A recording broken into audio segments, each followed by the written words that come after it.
ये आपने इंटरेस्टिंग बात बताई और बिल्कुल सही है। संजय कुमार आए और भी कई विश्लेषक आए मेरे शो पर लगातार, उनका भी ये मानना था कि बहुत सारे चुनाव ऐसे होते हैं जो पहले तय हो जाते हैं, कुछ एक 10% वोटर होते हैं जो बाद में तय करते हैं अपने कि किस तरफ वोट डालना है। ज्यादातर वोटर जो 80-90% होते हैं वो तय कर चुके होते हैं। लेकिन योगेंद्र जी, क्या यही वजह है कि राहुल गांधी को चुनाव के प्रचार के आखिरी 10 दिनों में मैदान में उतारा गया है कि कांग्रेस पार्टी को लगा कि जरूरत ही नहीं है, हम वैसे ही जीत रहे हैं? नहीं, मेरे ख्याल में वो वजह नहीं रही होगी। पहले अभी कुछ दिन तक वो जम्मू कश्मीर में करते रहे हैं और मैं समझता हूं यही स्टैंडर्ड स्टाइल रहा है। आखिरी 10 दिन के अंदर ही गांधी परिवार, राहुल गांधी, प्रियंका गांधी वगैरह करते हैं, तो इसमें कोई नई बात मुझे दिखाई नहीं दे रही है।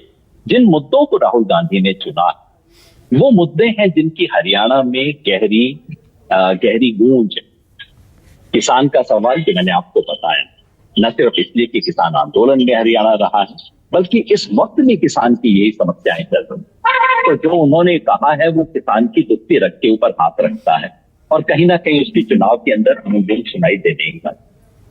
ये जो अडानी अंबानी वाला मामला है, ये देखिए, ये राष्ट्रव्यापी मामला है और बाकी इकोनॉमिक प्रेसेस के बारे में कुछ भी लिखती रहे, अंग्रेजी में विश्लेषक कुछ भी इसकी बारीकी समझाते रहे, इस देश के साधारण व्यक्ति को लगता है कि ये देश को लूटा जा रहा है। और राहुल गांधी ने जो कहा उसमें एक और आपने बारीकी देखी होगी, सब लोगों की सरकार बनेगी, किसी एक समुदाय के लिए नहीं, किसी एक समुदाय के खिलाफ नहीं।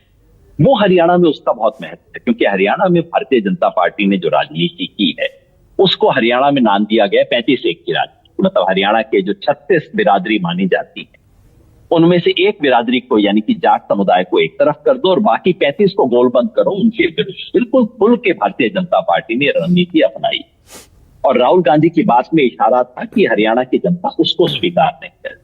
तो अगर आपको फॉर्मूले में बताऊं तो आज भारतीय जनता पार्टी हरियाणा में झूठ की राजनीति, लूट की राजनीति और फूट की राजनीति, इन तीनों का प्रतिनिधित्व करती है। और राहुल गांधी के बोलने में कहीं ना कहीं तीनों तरफ इशारा था और ये बात है जिसकी कहीं ना कहीं गहरी गूंज, गहरा असर हरियाणा में है।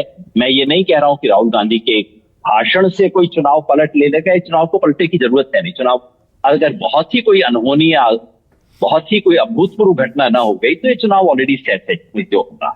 बस ये जरूर है ऐसी रैली से हो सकता है जो हवा है वो आंधी में बदल जाए, जो आंधी है वो सुनामी में बदल जाए, इतना परिवर्तन हो सकता है, उसको हम लोग देखें। ओके, लेकिन हाल के 10-15 दिनों में तो कुछ विश्लेषक ये मान रहे थे कि कांग्रेस पार्टी ने जितनी लीड शुरू में बनाई थी, बीजेपी ने कुछ ग्राउंड गेन कर लिया है, क्योंकि कुमारी शैलजा चुनाव में उतरी नहीं, भूपेंद्र हुड्डा से उनका 36 का आंकड़ा है, सुरजेवाला जी अलग अपनी बात कर रहे हैं, सब सीएम के ऊपर दावा ठोकने लगे। आज जाकर 26 तारीख हो गई, शैलजा जी भी आज ही उतरी हैं चुनाव प्रचार में।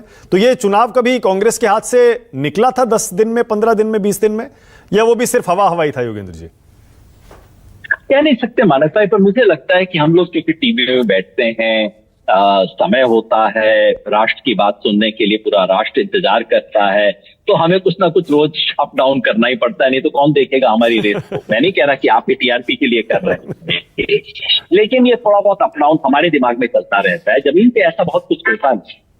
इसमें कोई संदेह नहीं कि कांग्रेस में खींचतान रही है, किस बड़ी पार्टी में नहीं होती। और हरियाणा में तो कम से कम आप कह सकते हैं कि कांग्रेस की खींचतान और बीजेपी की खींचतान दोनों एक दूसरे के टक्कर लेने वाली है। मतलब बीजेपी भी कोई कम नहीं है।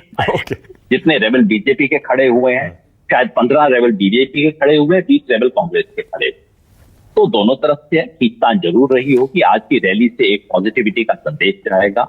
एक बड़ी पार्टी में ये सब चीजें होती हैं। क्या ये इस स्तर पे पहुंची है जो कि पूरे चुनाव पे असर डाल सके? मैंने जमीन पे ऐसा होते नहीं देखा। ना ही मैं कह रहा हूं बीजेपी के बारे में, ये नहीं कि बीजेपी रेबल कैंडिडेट की वजह से हार रही है, ऐसा नहीं। ना बीजेपी का ओवरऑल प्रोस्पेक्ट, 2-4 कॉन्स्टिट्यूएंसी को छोड़ दीजिए तो बीजेपी के चुनावी परिणाम पे रेबल्स का असर नहीं है, और यही बात मोटे तौर पे कांग्रेस पे लाती है। ठीक है योगेंद्र जी, एक